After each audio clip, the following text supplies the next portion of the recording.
Yun, no? Ito, papakita ko lang sa inyo. Nagbabarnis kami. Yan, no? Sa pinto.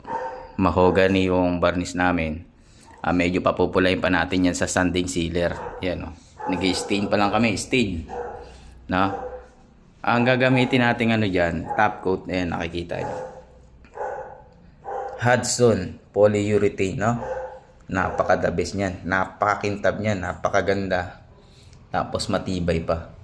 Pag kayo magtitimpla nito, kailangan pag sa alam niyo yung sakto, huwag niyo titimplahin lahat ito kasi titigas kagad yan.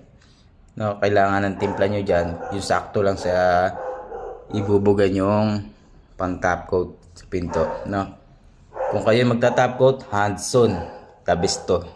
No, pwede rin naman yung ibang pang top coat pero talaga itong ginagamit namin tabis to, no.